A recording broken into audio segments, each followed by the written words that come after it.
વાવ વિધાનસભાની પેટા ચૂંટણી સમાપ્ત થયા બાદ હવે લોકો સ્થાનિક સ્વરાજ્યની ચૂંટણીની આતુરતાથી રાહ જોઈને બેઠા છે કે હવે આ ચૂંટણી યોજાય તો યોજાય ક્યારે, જેમાં સત્તા પક્ષ દ્વારા ઓબીસી અનામતને કારણે આ ચૂંટણી પાછી ઠેલવવામાં આવી હતી અને પહેલાં એવા પણ સમાચાર સામે આવી રહ્યા હતા કે જાન્યુઆરી મહિનામાં સ્થાનિક સ્વરાજ્યની ચૂંટણીઓ યોજાઈ શકે છે અને તેની તારીખો ડિસેમ્બર મહિનામાં જાહેર થઈ શકે છે। ત્યારે 2 દિવસ પહેલાં એવા સમાચાર પણ મળ્યા હતા કે ફેબ્રુઆરી મહિનામાં સ્થાનિક સ્વરાજ્યની ચૂંટણી યોજાશે અને જાન્યુઆરી મહિનામાં આ ચૂંટણીની તારીખો જાહેર થઈ શકે છે। પરંતુ હવે તે વચ્ચે સ્થાનિક સ્વરાજ્યની ચૂંટણીને લઈને ખૂબ જ મોટા સમાચાર સામે આવ્યા છે, જેમાં આ ચૂંટણી ન તો જાન્યુઆરીમાં યોજાશે, ન તો ફેબ્રુઆરીમાં યોજાશે કે ન માર્ચ મહિનામાં યોજાશે, પરંતુ આ ચૂંટણી ઉનાળા દરમિયાન મે મહિનામાં યોજાય તેવી શક્યતાઓ હાલમાં દેખાઈ રહી છે, જેમાં એપ્રિલ મહિનામાં સ્થાનિક સ્વરાજ્યની ચૂંટણીની તારીખો જાહેર થઈ શકે છે તેવા સમાચાર હાલમાં મળી રહ્યા છે, તેવી ચર્ચાઓ પણ ચાલી રહી છે, તેવી શક્યતા પણ હાલમાં દેખાઈ રહી છે કે સ્થાનિક સ્વરાજ્યની ચૂંટણી જે છે તે મે મહિનામાં યોજાઈ શકે છે અને એપ્રિલ મહિનામાં તેની તારીખો જાહેર થઈ શકે છે, જેમાં લોકો અત્યંત આતુરતાથી રાહ જોઈને બેઠા છે કે હવે ખરેખર સ્થાનિક સ્વરાજ્યની ચૂંટણી ક્યારે યોજાય, કારણ કે છેલ્લા 2 વર્ષથી આ ચૂંટણીને પાછી ઠેલવવામાં આવી રહી છે અને જે પણ જગ્યાએ સ્થાનિક સ્વરાજ્યની ચૂંટણી યોજાવાની છે, જે પણ ગામમાં કે તાલુકા પંચાયતમાં કે જિલ્લા પંચાયતમાં તેમાં કેવી રીતે વહીવટ કરવો છેલ્લા 2 વર્ષથી તે ખૂબ જ મોટો પ્રશ્ન બની ગયો હતો। જેમાં પહેલા સત્તા પક્ષ દ્વારા ઓબીસી અનામતને કારણે આ ચૂંટણી પાછી ઠેલવાઈ હતી, જેમાં દર બીજા દિવસે એવા સમાચાર આવતા હોય છે કે આ મહિનામાં આ સપ્તાહમાં ચૂંટણી યોજાશે, ચૂંટણીની તારીખો જાહેર થઈ જશે, પરંતુ હવે એવા સમાચાર સામે આવી રહ્યા છે કે સ્થાનિક સ્વરાજ્યની ચૂંટણીઓ મે મહિનામાં યોજાઈ શકે છે, કારણ કે હાલમાં સત્તા પક્ષના નેતાઓ તે બજેટની જોગવાઈઓની તૈયારીઓમાં વ્યસ્ત દેખાઈ રહ્યા છે, જેમાં ફેબ્રુઆરીથી લઈને માર્ચ મહિના દરમિયાન જે વિધાનસભાનું સત્ર આવવાનું છે તેમાં જે બજેટ રજૂ થવાનું છે તેને લઈને હાલમાં સત્તા પક્ષના નેતાઓ જે છે તે વ્યસ્ત દેખાઈ રહ્યા છે, તેની તૈયારીઓમાં વ્યસ્ત દેખાઈ રહ્યા છે કે આ બજેટમાં કયા વ્યક્તિઓ ઉપર ધ્યાન વધુ કેન્દ્રિત કરવામાં આવે તેને લઈને હાલમાં અનેક ચર્ચા વિચારણાઓ જે છે તે સત્તા પક્ષમાં થઈ રહી છે અને તેના કારણે જ હાલમાં નેતાઓ આ રણનીતિઓ બનાવવામાં વ્યસ્ત દેખાઈ રહ્યા છે અને આ સમય દરમિયાન જો સ્થાનિક સ્વરાજ્યની ચૂંટણી યોજાય તો તેમને સ્થાનિક કક્ષાએ પ્રચાર પ્રસાર માટે જવું પડે અને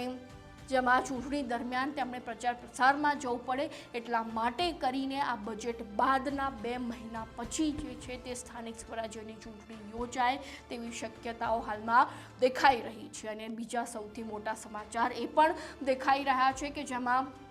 બજેટ જે રજૂ થવાનું છે તેમાં ગ્રામીણ ક્ષેત્રના લોકો છે તેમને વધુ ફોકસ કરવામાં આવે, એટલે કે બજેટમાં સૌથી વધુ ગ્રામીણ ક્ષેત્રના લોકો ઉપર ધ્યાન કેન્દ્રિત કરવામાં આવી શકે છે, કારણ કે આવનારી આ સ્થાનિક સ્વરાજ્યની ચૂંટણીમાં 4000થી વધુ ગ્રામ પંચાયતોમાં ચૂંટણી યોજાવાની છે અને તેના કારણે જ બજેટમાં ભાજપ જે છે તે ગ્રામીણ ક્ષેત્રના લોકો ઉપર પોતાનું ધ્યાન કેન્દ્રિત કરી શકે છે અને તેમાં પણ સૌથી વધુ ખેડૂતો અને મહિલાઓ ઉપર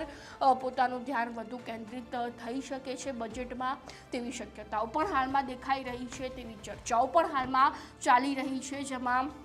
મહિલાઓને ખેડૂતોના લાભને લઈને જે અનેક નિર્ણયો જે છે તે ભાજપ દ્વારા આ બજેટમાં લેવામાં આવી શકે છે તેવી શક્યતાઓ હાલમાં દેખાઈ રહી છે અને આ બજેટની અસર ચોક્કસથી સ્થાનિક સ્વરાજ્યની ચૂંટણીમાં થઈ શકે છે, એટલા માટે જ ભાજપ દ્વારા પહેલાં બજેટ રજૂ કરવામાં આવશે અને ત્યારબાદ સ્થાનિક સ્વરાજ્યની ચૂંટણીની જાહેરાત કરવામાં આવી શકે છે, એટલે કે મે મહિનામાં સ્થાનિક સ્વરાજ્યની ચૂંટણી યોજાય તેવી શક્યતાઓ હાલમાં દેખાઈ રહી છે, જેમાં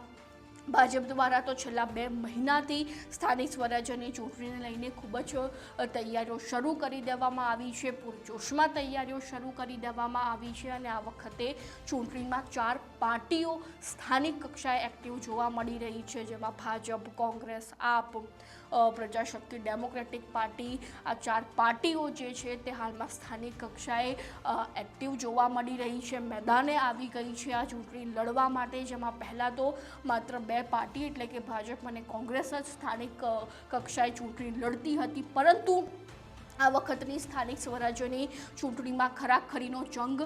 દેખાઈ શકે છે, કારણ કે આ ચારે પાર્ટીના ઉમેદવારો સ્થાનિક કક્ષાએ લડવાના છે અને આ ચારે પાર્ટીના નેતાઓ દ્વારા સ્થાનિક કક્ષાએ પ્રચાર પ્રસાર પણ શરૂ કરી દેવામાં આવ્યો છે, જેમાં પહેલાં તો પ્રજાશક્તિ ડેમોક્રેટિક પાર્ટી જેની રચના શંકરસિંહ વાઘેલા દ્વારા કરવામાં આવી છે અને તેમણે આ ચૂંટણીના પ્રચાર પ્રસારની શરૂઆત બનાસકાંઠામાંથી એટલે કે ઉત્તર ગુજરાતમાંથી કરી દીધી છે અને એવું કહેવાય છે કે તેમણે જ્યારે રાજકારણની શરૂઆત કરી હતી ત્યારે પણ તેમણે ઉત્તર ગુજરાતની પસંદગી કરી હતી, એટલે કે આ વખતે તેમણે પણ પ્રજાશક્તિ ડેમોક્રેટિક પાર્ટીમાં ઉત્તર ગુજરાતને પ્રચાર પ્રસારનું શરૂ કરવા માટેનું પહેલું સ્થળ પસંદ કરવામાં આવ્યું હતું. ત્યારબાદ કોંગ્રેસ પણ જબરજસ્ત એક્ટિવ મોડમાં દેખાઈ રહી છે, જેમાં જિગ્નેશ મેવાણી તેમજ ગેનીબેન ઠાકોર જે છે તે સ્થાનિક કક્ષાએ એક્ટિવ જોવા મળી રહ્યા છે સ્થાનિક સ્વરાજ્યની ચૂંટણીને લઈને. તેમજ બીજી બાજુ આ પણ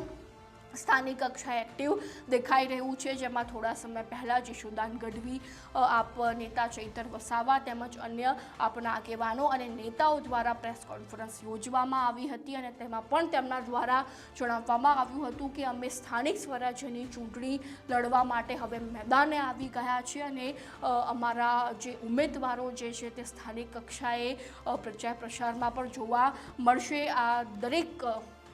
બાબતો જે છે તે પ્રેસ કોન્ફરન્સમાં યશુદાન ગઢવી દ્વારા જણાવવામાં આવી હતી અને ભાજપ દ્વારા તો છેલ્લા 2 મહિનાથી તેનો પ્રચાર પ્રસાર શરૂ કરી દેવામાં આવ્યો છે અને જે સમયથી જ વાવ વિધાનસભાની પેટા ચૂંટણીની તૈયારીઓ ચાલી રહી હતી તે સમયથી જ ભાજપ દ્વારા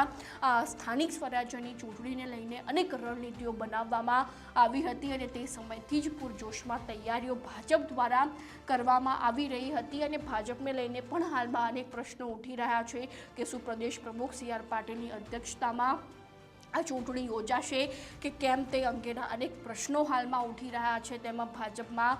પુનઃસંગઠનની રચના પણ કરવામાં આવી રહી છે, એટલે કે દરેક પાસા જે છે તે ભાજપને સેટ કરવામાં છે, જેમાં નવું સંગઠન, નવું મંત્રીમંડળ, નવા પ્રદેશ પ્રમુખ અને આવનારી સ્થાનિક સ્વરાજ્યની ચૂંટણી, આવનારું વિધાનસભાનું સત્ર, બજેટ, આ દરેક પાસાઓને ધ્યાનમાં રાખીને ભાજપને ચાલવું પડશે અને આ બધાની અસર જે છે તે સ્થાનિક સ્વરાજ્યની ચૂંટણીમાં થવાની છે એ ચોક્કસ છે. જેમાં આપણે જણાવી દઈએ કે હાલમાં રાજ્યમાં 90% સ્થાનિક સ્વરાજ્યની ભાજપના હોદ્દેદારો રાજ કરી રહ્યા છે, એટલે કે ભાજપની બોલબાલા જે છે તે સ્થાનિક કક્ષાએ જોવા મળી રહી છે. એટલે હાલમાં પ્રશ્ન એ ઉઠી રહ્યો છે કે શું આવનારી આ સ્થાનિક સ્વરાજ્યની ચૂંટણીમાં